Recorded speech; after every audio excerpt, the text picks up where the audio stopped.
For most people, Bitcoin represents freedom, a currency outside governments, a system beyond banks, an asset that cannot be printed. But the uncomfortable truth is that many people who believe they own Bitcoin do not actually control it. They only have a claim. The modern financial system runs on a simple principle: custody determines ownership.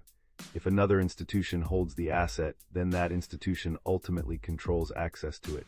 This principle has governed finance for centuries. Brokerages hold stocks, banks hold deposits, clearinghouses settle transactions. And whenever those intermediaries fail, the same pattern appears. Accounts freeze, withdrawals halt, legal ownership becomes a negotiation. Bitcoin was designed to remove this dependency, yet millions of holders have recreated it voluntarily. They store their Bitcoin on exchanges and treat custody platforms as banks. They assume access will always remain available, but centralized custody introduces a structural contradiction. Bitcoin eliminates counterparty risk by design. Custodial storage reintroduces it by convenience, and that contradiction creates a fragile system. One where individuals believe they hold sovereign assets, while still operating inside the architecture of traditional finance. This is not paranoia, it is risk recognition, because in financial systems, the most dangerous vulnerabilities are rarely technical, they are behavioral. One of the most common behavioral patterns in the Bitcoin ecosystem is simple. People optimize for convenience long after the system has removed the need for intermediaries. That choice quietly transfers control, and in moments of market stress, control becomes the most valuable property an asset can have. Financial sovereignty is not achieved by purchasing Bitcoin alone. Ownership of an asset does not guarantee independence. What creates independence is structure.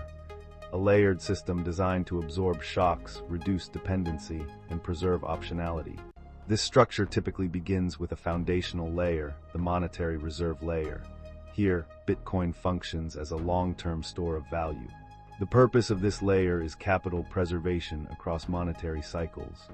Bitcoin's fixed supply protects purchasing power against monetary expansion. But the reserve layer only functions properly under one condition: the owner must control the private keys. Without key control, Bitcoin becomes a claim rather than a reserve. The risk mitigated here is custody risk, the possibility that a third party restricts access to funds. The trade-off is responsibility. Self-custody requires operational discipline.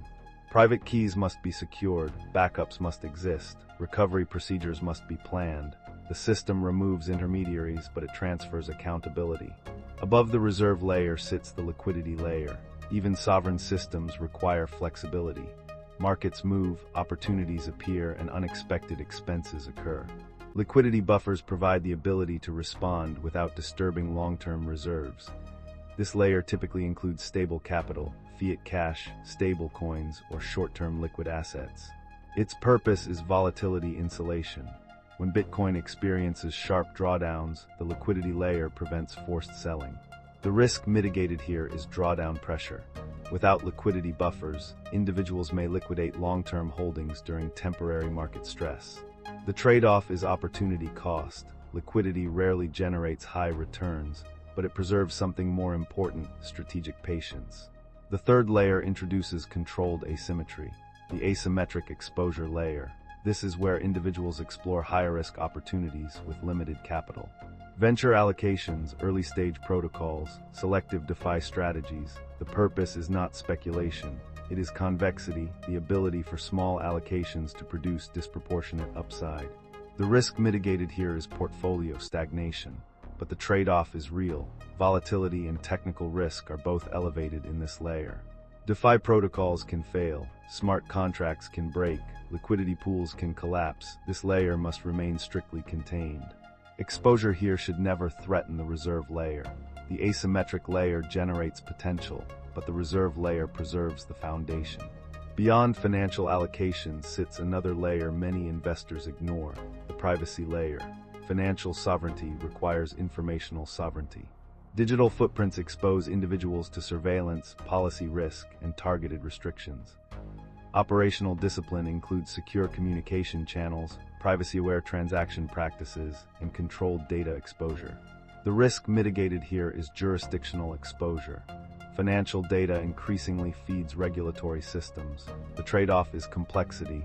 Privacy requires awareness and deliberate behavior. But that deliberate behavior prevents the consolidation of control over financial activity. Privacy is not secrecy, it is structural protection.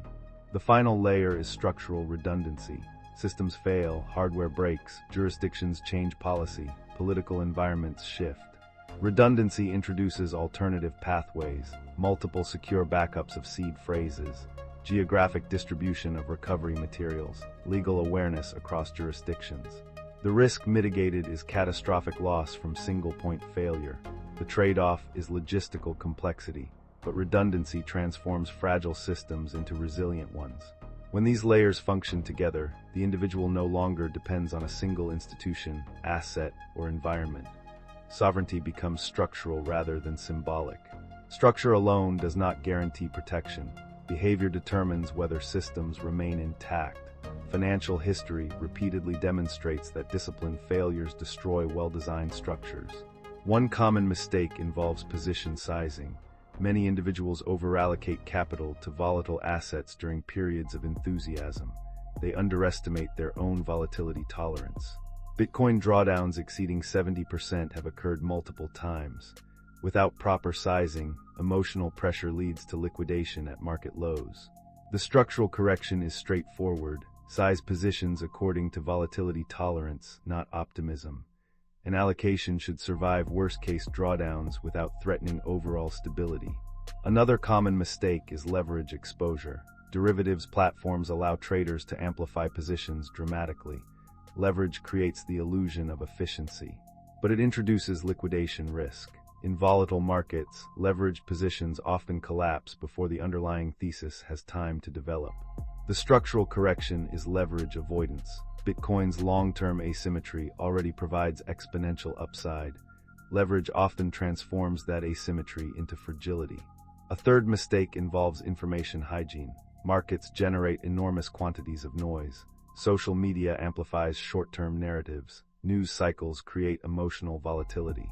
Investors exposed to constant signal overload often react impulsively. They shift strategies repeatedly. They abandon long-term frameworks during temporary turbulence. The structural correction is controlled information intake.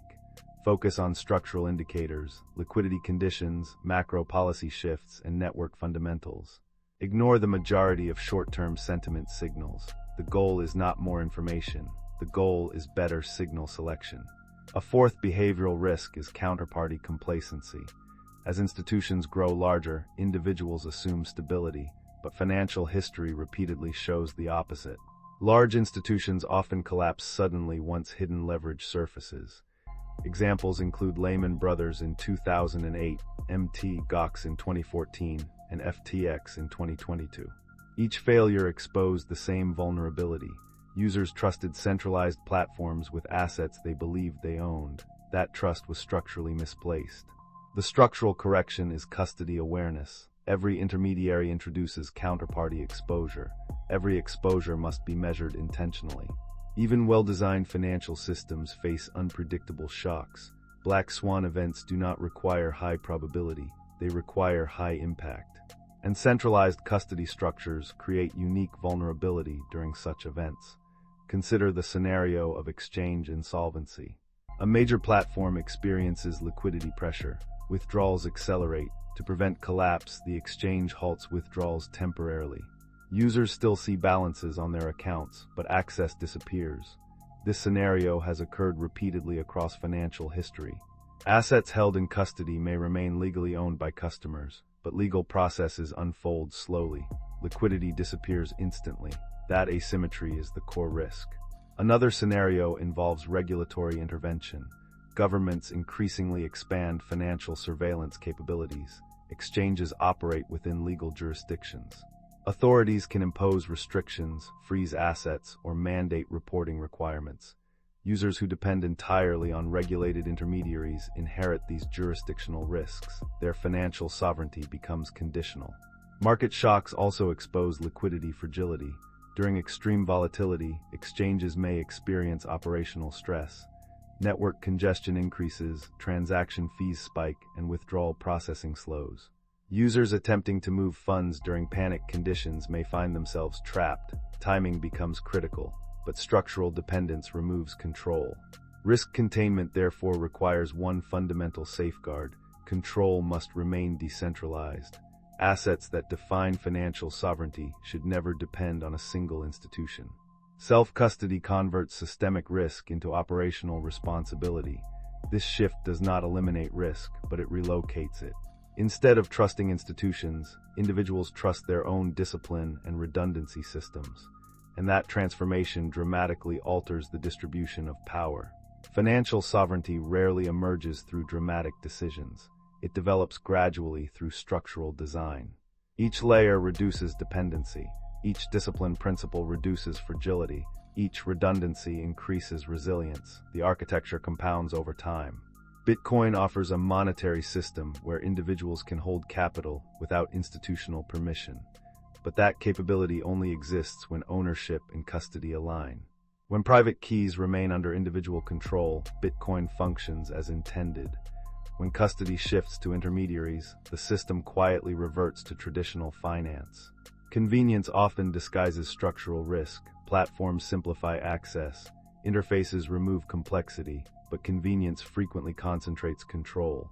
And concentrated control becomes vulnerability during moments of stress. The simpler the interface, the more opaque the counterparty dependency beneath it. Sovereignty therefore requires something deeper than asset selection. It requires architecture, a system designed to function through volatility, regulatory shifts, and institutional failure. The goal is not perfect safety. No financial system can provide that. The goal is functional independence, the ability to operate regardless of institutional stability. Markets will continue to cycle. Liquidity will expand and contract. Institutions will rise and fail.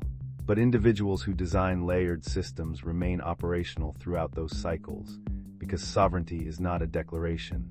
It is a structure built deliberately over time. And in that structure, custody is not a technical detail. It is the foundation. This is 21 Protocol. Freedom is not a feeling, it's a structure. If you don't build yours, they will build over you.